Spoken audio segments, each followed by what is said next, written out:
ব্যাঙ্গালোর বা যাকে এখন আমরা বেঙ্গালুরু বলি, সেখানে গিয়ে অসাধারণ এক অভিজ্ঞতা হলো। প্রায় 500 বছরের পুরনো খুব সুন্দর লেপাক্ষী মন্দির আর তার কারুকার্য দেখে। কিন্তু সে গল্প বলার আগে আরও দুটো জায়গার অভিজ্ঞতা অল্প করে বলি, ধৈর্য ধরে সেই সব দিয়ে শুনতে হবে কিন্তু। ব্যাঙ্গালোর থেকে 60 কিলোমিটার দূরে নন্দী হিলস খুব পরিচিত এক জায়গা, যারাই গেছেন তারাই নিশ্চয়ই নাম শুনেছেন, কিন্তু তার আসল নাম যে নন্দীদুর্গ বা নন্দীগিরি সেটা জানতাম না। তো 11th সেঞ্চুরিতে এই জায়গাটা গঙ্গা নামে এক রাজবংশের তৈরি। টিপু সুলতান নাকি গরমে এখানে থাকতেন, এসব শুনলাম। যদিও সূর্যোদয় দৃশ্য খুব সুন্দর বলে শোনা গেল, কিন্তু এখন এই সূর্যাস্ত দেখতে এসে সেটাও খুব সুন্দর লাগছে। এই টিলাটা সমুদ্রপৃষ্ঠ থেকে প্রায় 5000 ফুট উঁচু।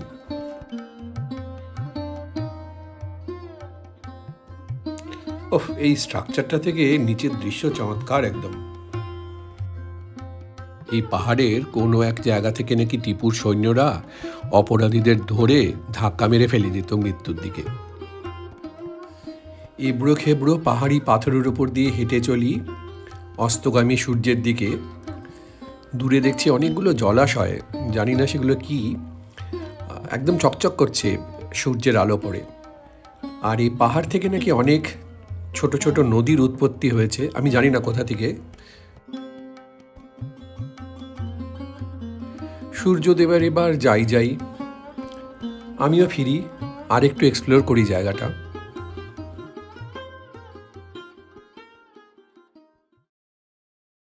এই চত্বরে কিছু পুরনো বহু প্রাচীন স্ট্রাকচার দেখতে পাচ্ছি, আর আছে একটা দরজা। আর তাই দিয়ে ঢুকে এলাম যোগানন্দীশ্বর মন্দিরে। চোল রাজবংশ যারা 9th সেঞ্চুরি থেকে রাজত্ব করেছিলেন তাদের তৈরি শিবের এই মন্দির। ভেতরে অবশ্য ছবি তোলা নিষেধ, তাই খুব ভালো করে ছবি তোলা গেল না। দক্ষিণ ভারতে সব মন্দিরে যেমন হয়, চারিদিকটা ঘেরা, ঢুকেই একটা ধ্বজাস্তম্ভ বা গরুর স্তম্ভ। এটা পাথরের তৈরি, পাথর কেটে তৈরি করা হয়েছে। অনেক জায়গায় কাঠেরও হতো আগে, আর কিছু কিছু আছে যেগুলোতে কোনো একটা মেটাল বা ধাতু দিয়ে তাকে মুড়ে দেওয়া হয়, তো সেগুলো চকচক করে। আমরা পরে যে মন্দিরগুলো দেখব সেখানে সেরকম একটা দেখা যাবে। এটা একটা প্রতীকী স্তম্ভ, যার সাথে জড়িয়ে থাকেন ব্রহ্মা, বিষ্ণু আর মহেশ্বর। ঢুকে তো পড়েছি ভিতরে, কিন্তু পুরোহিত মশাই না করলেন, বেশ জোর গলাতেই বললেন যে ছবি একদম তোলা বারণ। যাই হোক, একটু চোখেই দেখে নিই। এবার দেখি চলুন বেণুগোপাল স্বামী মন্দির। 12th সেঞ্চুরিতে হয়সালা রাজবংশের তৈরি বেণুগোপাল স্বামী মন্দির কৃষ্ণরাজা সাগর ড্যাম তৈরির কারণে জলের নিচে চলে গেল। কি অদ্ভুত, তাই না? যা হোক, ভগবান বাঁশিওয়ালা শ্রীকৃষ্ণের প্রাচীন এই মন্দির ডুবে গেল 1930-এ একদম জলের তলায়। গুগলের এই ম্যাপটা দেখে পরিষ্কার বোঝা যাচ্ছে হয়তো যে এই নতুন যেখানে সে মন্দিরটাকে বসানো হলো নতুন করে, তার 3 দিকে কিন্তু জল। 70 বছর জলের তলায় থাকার পর হরি খোদে নামে এক ধনী মদ ব্যবসায়ীর উদ্যোগে সেই মন্দির তুলে আনা হলো নদীর গায়েই সমতলে। 1600-র মতো ছবি আর ভিডিও তুলে প্রত্যেকটা মার্ক করে শুরু হলো আর্কিটেক্টদের এক বিপুল প্রচেষ্টা। তো কিছু পাথর তো নিশ্চয়ই খারাপ হয়ে গেছিলো, কিছু অংশ, তো সেগুলো পাল্টে তার নতুন অংশ তৈরি করা হলো। আর বাকি যেগুলো ঠিকঠাক ছিল সেগুলোকে আবার ওই মন্দিরেই, নতুন মন্দিরে লাগিয়ে দেওয়া হলো। তো এই এত বড় একটা কর্মকাণ্ড শেষ হলো 2011-তে। এই রথটা কিন্তু নতুন। এই রথটা হয়তো পুরনো মন্দিরে, অরিজিনাল যে মন্দির জলের তলায় ডুবে গেছিলো সেখানে হয়তো এই রথটা ছিল না। এই রথটা অনেকটা ওই হাম্পিতে যে রথ আছে তার মতোই। জলে ডুবে যাওয়া মন্দিরের পুনরুদ্ধার আর পুনর্গঠনের এই গল্প মানুষকে এবং অ্যাকচুয়ালি আমাকেও টেনে আনলো এখানে। মন্দিরের ভিতরে ছবি তোলা নিষিদ্ধ, সুতরাং বাইরে থেকে ছবি তোলেই ক্ষান্ত হতে হলো। শুরুতেই যেমনটা বলেছিলাম, এবার বলি সেই আশ্চর্য লেপাক্ষী মন্দিরের কথা। এ মন্দির কিন্তু অন্ধ্রতে, কর্ণাটকের নয়, ব্যাঙ্গালোর থেকে তবে মাত্র 3.5 ঘন্টার রাস্তা। লেপাক্ষী নামে তেলেগু অর্থ নাকি ওঠো পাখি। রাবণ সীতাহরণের সময় জটায়ুকে আঘাত করে, আর সে তখন নাকি এখানেই লুটিয়ে পড়েছিল। রাম তার বন্ধু পাখিকে বললেন, ওঠো পাখি জটায়ু। তো এই মাইথোলজির গল্প চালু, অবশ্য অন্য গল্পও আছে। মন্দিরে যাওয়ার পথে এই পার্কে সেই জটায়ু আছেন বিশাল একটা পাথরের উপরে। দক্ষিণ ভারতের 3টে বিখ্যাত রাজবংশ, চোল, হয়েসলা আর বিজয়নগর। তো যোগনন্দীশ্বর চোল বংশের কীর্তি, যেটা আগে বলেছি।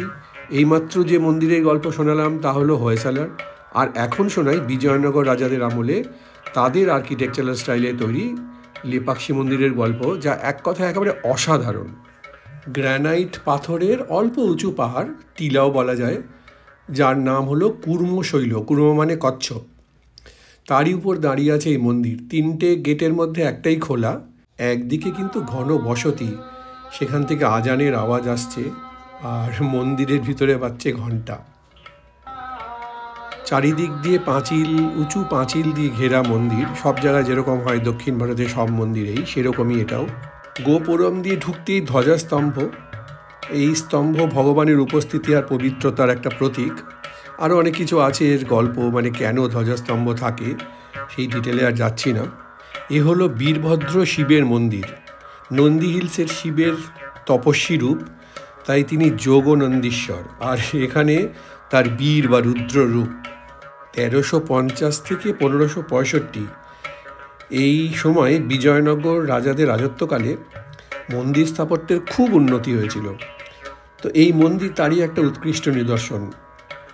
মানে দেখাই যাচ্ছে যে পাথরের যে এই পিলারগুলো, এই স্তম্ভগুলো বা কলাম যাকে আমরা বলি, তাতে কি ইন্ট্রিকেট বা কি সূক্ষ্ম কারুকার্য, এবং প্রত্যেকটা পিলার আলাদা রকম। সেটা হচ্ছে একটা বিজয়নগর আর্কিটেকচার স্টাইলের একটা বিশেষত্ব। মন্দিরের সিলিংয়ে নানা রঙের ছবি, নানা রঙের চিত্র বিচিত্র একেবারে।